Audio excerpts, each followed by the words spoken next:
Hello and welcome to Industry Spotlight with Creative First. Our guest today is Sundar Aaron, who's the principal with Locomotive Global Inc., a media company. In his last stint, Sundar was executive vice president for Sony Pictures Television Networks India. He was also country manager for both Action and Animax channels and general manager for Sony Pix, the Sony Network Group's English language channel in India, which he conceptualized and launched in 2006. Sundar also co-owns and manages the Q India, a Hindi language general entertainment TV channel aimed at young Indians, which is broadcast nationwide in the country. Sundar has also conceptualized and produced several original TV series while working with Sony Television Networks. Prior to that, he was co-founder and chief operating officer of Cinema Entertainment Group, a startup entertainment media company with a board of advisors that included media veterans Mike Medavoy and Bob Pisano. Sundar has also held positions with Encore International, Liberty Media Group, Gotham Entertainment Group, and J. Walter Thompson in New York. Sundar has lived and worked in India for the past 19 years. Sundar, welcome to this discussion with Creative First. Thank you, Lohita. Nice to connect with you and happy to chat this Saturday afternoon. Right. So the Locomotive has uniquely found a niche in a very crowded media industry by focusing on distribution in international markets. Could you tell us a little bit more about this? Sure. I mean, after I left Sony in late 2012, I really wanted to continue to work in Indian media and with Indian artists and professionals. So the idea was to use my sort of international contacts and network and even my business partner who was still situated in LA to build a business that could kind of traverse both India and the West. We had a particular experience with distribution, television distribution. So we leaned into that. And the intent was to create content in India that would be globally relevant.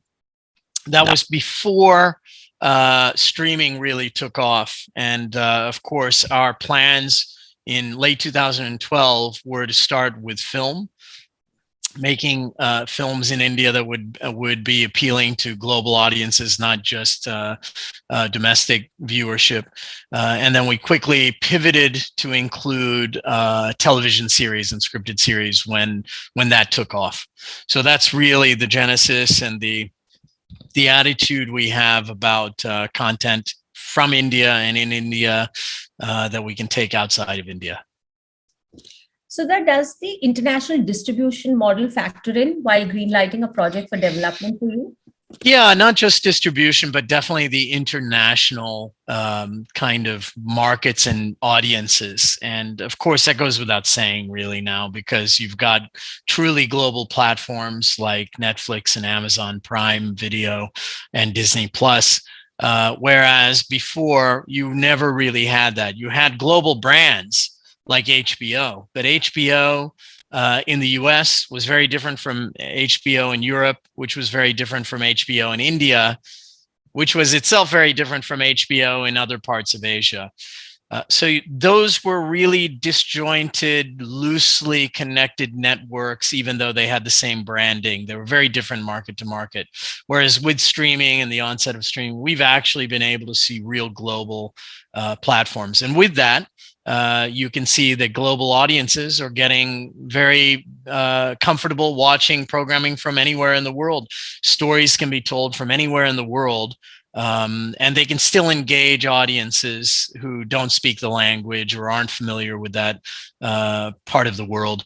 So naturally, it was kind of our inclination to try to do the same, was to, approach and with that attitude to look at global audiences as well. So whenever we look at a project or we're thinking about a project of any kind, even though we want it to be very much rooted in Indian storytelling and, of course, Indian stories and characters, we are always developing and producing with an intent to make properties or shows or films that will have resonance around the globe, not just in India. So then what is the percentage of non-native Indians when you're looking at international markets? And, do you really see a huge shift there? Yeah. Because generally people say that it's just for NRIs. Yeah, no, we don't. Yeah, I understand what you're saying, that a lot of Indian content attracts in NRIs and the diaspora primarily, and that may be true, especially with Hindi cinema or even Telugu cinema or Tamil films that go abroad or are distributed abroad.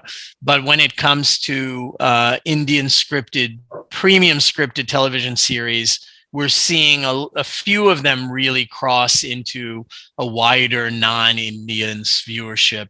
The obvious ones being Sacred Games, Delhi Crime, and of course from Amazon, there are a couple series also like Mirzapur, et cetera, that do get viewership beyond the Indian diaspora. I think even Amazon had Inside Edge, which I believe won an international Emmy, which goes to show you that there is some traction for that show outside. Now, we're not doing quite as well, I would say, in capturing non-domestic audiences as the Israelis are doing, or the Turks are doing, or the Koreans are doing with their original content, or even, of course, some of the European countries like Spain, etc. But we're getting there. We're doing better and better, and I think it's you never know when one of our series will have an impact like Squid Game did. Right. Uh, so does Locomotive have a plan to target second and third generation Indians? Well, that's a good question. I mean, I think if I'm not incorrect, it may be just a handful, a couple million or Indians that are outside of India. So it's not itself a huge audience to go after. However, some of the projects that we have, and we are developing some of the properties, will have an appeal to the Indian diaspora, or Indians living abroad, generations into it abroad, because it's stories that include characters that are like Indian American or British Indian, that are coming back to India or have something to do with India. Naturally, projects like that, or shows or films like that, can attract a wider and more global audience, especially now everybody's familiar with like Mindy Kaling and projects that she's done. Of course, now you've seen second season of Bridgerton with British Indian actors as the leads, and those have resonance, with not just NRIs, but all sorts of viewership and audience. So yes and no. We're not really just looking to hit that specific NRI audience, but we are creating properties and a couple projects that certainly include characters that are NRIs, and therefore it will attract viewership like that. And how do you see the crossover of those kind of films and content with an Indian audience here? Do you see that it's going to pick up here as well? Like I remember watching The Namesake, if you remember. Sure. The film did extremely well in India, but it was a completely international kind of a format story. Right. Yeah. In fact, you look at Slumdog Millionaire, it's not an Indian film, it's a British film. And only after it really did well abroad did it get a release in India, and then did well in India. So look, again, with streaming, even Indian viewers and Indian audiences are becoming very aware of content that's outside of our boundaries and our borders. And so they are getting more interested. And I can see this not only with viewers, but also in our industry, with the artisans in our industry. Writers, for instance, are getting so much exposure to great series and great writing around the world, from around the world. So they are naturally becoming, their tastes and their sensibilities are changing as well. So naturally, they are open to content coming from everywhere, and the same goes for the viewership here. They're getting exposed to that stuff, and therefore we're able to make content for them that is a bit better and a bit higher quality. Right. So you're making a remake of Ray Donovan, and it's going to be the big project in 2023. Tell us about the strategic decision behind it, and possibly other titles that you're looking at. Sure. Yeah. I mean, look, Ray Donovan, which is a terrific Showtime series that ran for several seasons, about a fixer in Hollywood, just seemed to us a very sensible, obvious, story and character that we could transpose to India. So we had relationships with CBS, which is the format owner, and we're able to crack a deal with them to adapt it in India. And we packaged it with an outstanding showrunner in Karan Anshuman, who has done Mirzapur and has done Inside Edge as well, along with a couple of big South Indian heavyweights, Rana Daggubati and his real life uncle, Venkatesh. Both of them who have never acted together. So this is kind of like a first time bringing them together on the screen. And that, as you can see, is a pretty good package, right? Yes. Right. And for me, I always wanted to retain the essence of the original show, which had a character bringing his family from the East Coast, Boston, to Los Angeles and the glitz and glamour of Hollywood and all the crime of Hollywood as well. So there's a bit of a fish out of water element there as well. And I wanted to stay true to that. So we wanted to bring a South Indian character with his family to Bombay and Bollywood. So we retained that same dynamic. There were others who approached us who wanted to partner with us, who were suggesting that we not do that and use just Bollywood actors, but we really wanted to stick with our approach and get a South Indian star. And we were able to do that with our partners at Collective, who helped us package the project. And I think it's turned out well. I mean, it's strategically for Netflix, who is our partner, our platform partner. Strategically, it's also an attempt to reach more Southern viewers and subscribers. So I'm hoping when we release in early 2023, we'll have a positive impact. We wrapped shooting a couple of weeks ago, so now we're deep into post-production. Yeah. So Sundar, I'm sure you've dealt with a lot of co-production agreements. You've had, an amazing career working on all sorts of content. So in India today, we have a incentive structure at the federal level, as well as many states in India offer production and tax incentives based on, state to state. Just wanted to understand your perspective on the importance of production and tax incentives and this partnership that happens with government and industry working together. It's very important in any market. And I'm glad that in India, you're seeing more states thinking along those lines. We've not taken advantage of anything yet. We've primarily been in Mumbai shooting for Rana Naidu is the name of the Ray Donovan adaptation here. So we haven't been able to take advantage of any, soft money support. The states that are offering it or talking about it, I've not heard of too many people really making taking any significant advantages out of that. So it is important that the federal government and the state governments do that. Otherwise, all the stories will continue to be told out of Delhi and Bombay. And I think, we're obviously seeing, especially Amazon, I think Amazon Prime has been really good at finding other locales for their stories. So you're seeing some villages or some other settings for some of these television series. And that's really good. And that can be really beneficial for certain states that don't have a huge film and television industry. So I love it. I mean, if there were, like in the US, I think we all know that there are certain states that are really aggressive about this. Georgia is a terrific example. That's the state which has Atlanta as its main city.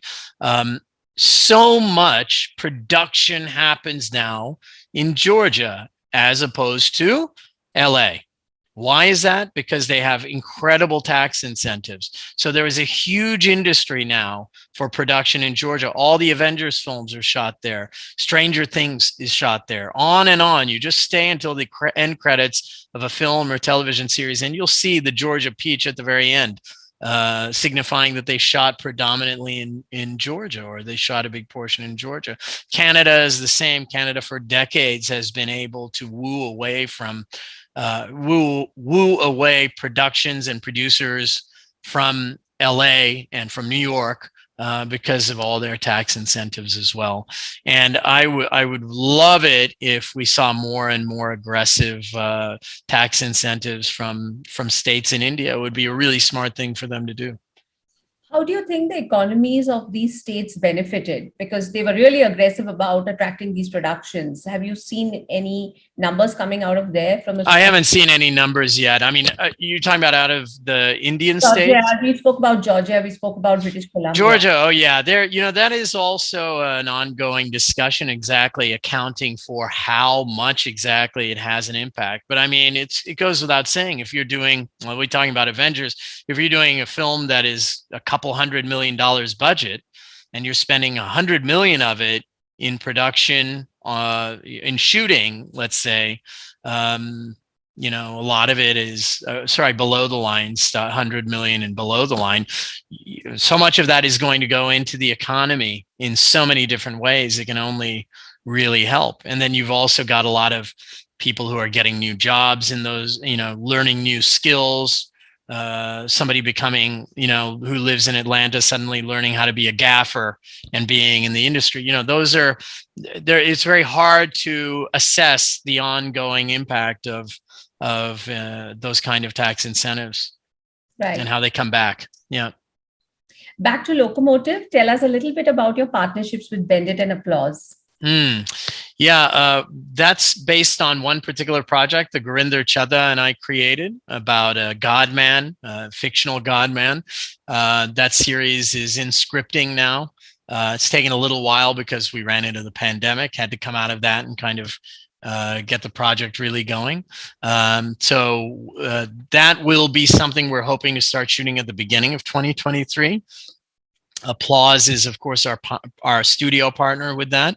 Gurinder will be show running and directing a couple of the episodes. Right.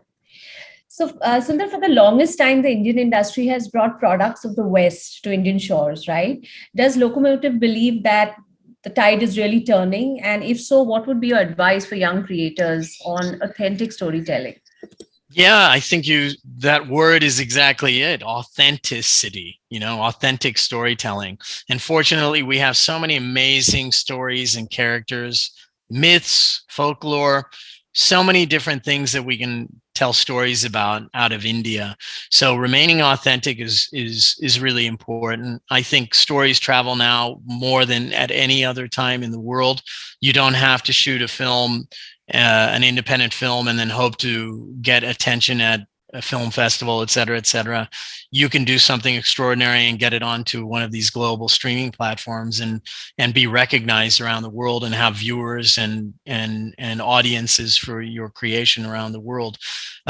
It's important, I think, for creators nowadays to really hone their craft. I know that sounds kind of obvious, but I'll give you an example. A few years ago, when I started talking with writers to start working on our projects that we were developing, I found that our writing just coming out, most of the writers were all aspiring to be Hindi cinema screenwriters at some point. So they were writing to that model or those sensibilities, that is movie type Hindi cinema sensibilities and script, character, storytelling, etc.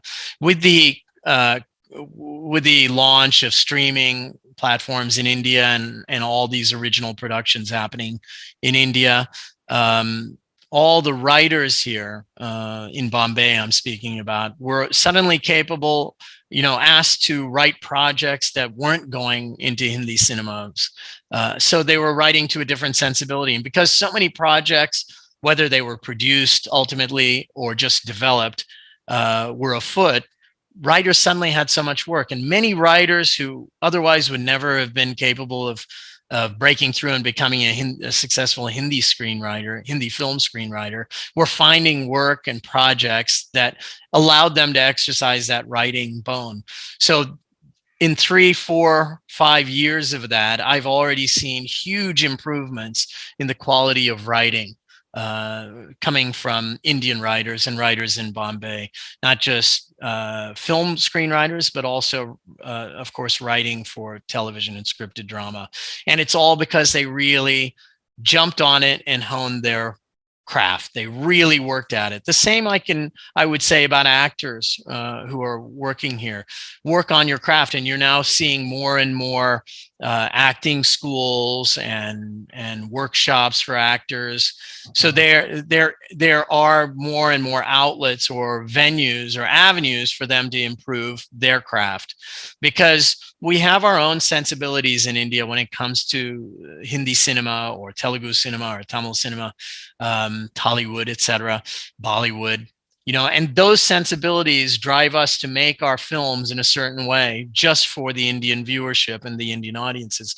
That doesn't really work for non-Indian audiences. However, because we are now honing our craft as artisans, whether you're a DOP or a writer, as I said, an actor, honing your craft, really focusing on that work, that skill that you have, and then applying it to authentic stories and projects, that is naturally going to lift up the work to a global audience, because it will have the sensibilities, it will be made with the sensibilities and the craft that will attract those kind of viewers. So, stick to your craft, keep honing your craft, and keep telling those authentic stories.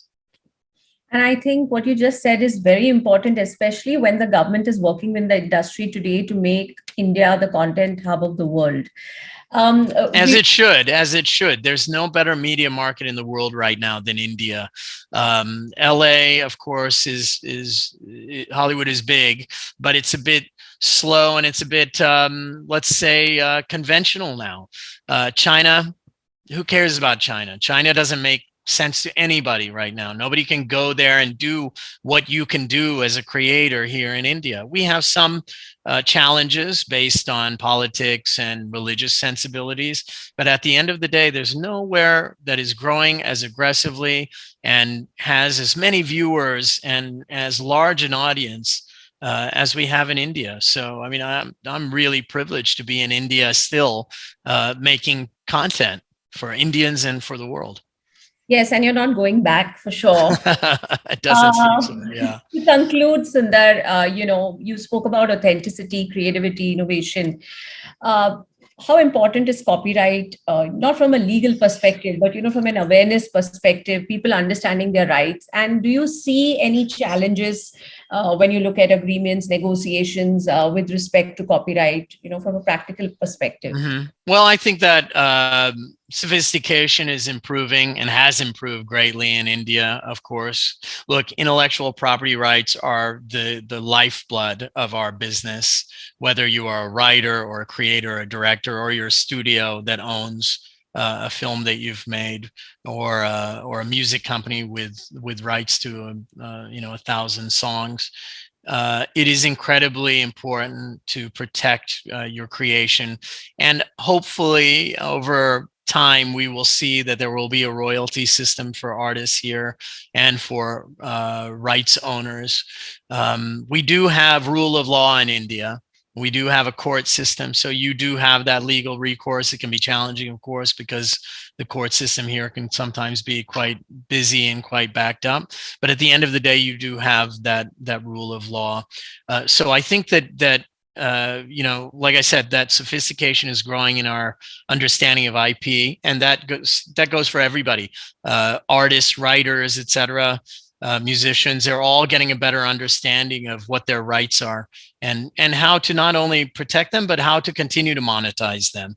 I think India has done a pretty good job controlling piracy or cutting back on piracy. I'm glad to see that. Of course, it's going to be hard for it to ever be stamped out, especially in a digital world that we're all inhabiting.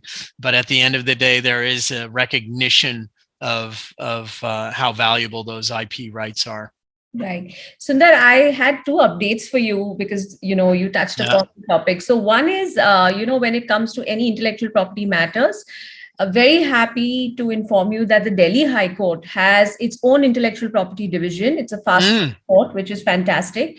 And on the issue of royalties that people, the challenges, I think IPRS and all the registered societies are doing a great job. So, and it's only going to get better. And, we want people like you to support such movements whenever we kind of initiate these. Absolutely. So thank you for this wonderful afternoon. Thanks a lot. Thank you for your time. You're really busy. And, have a wonderful weekend, Sundar. Thank you. You too, Lohita. And it's really lovely to see you again. Thanks a lot for including me in this chat. Thank We'll see you you. later. Bye. Bye.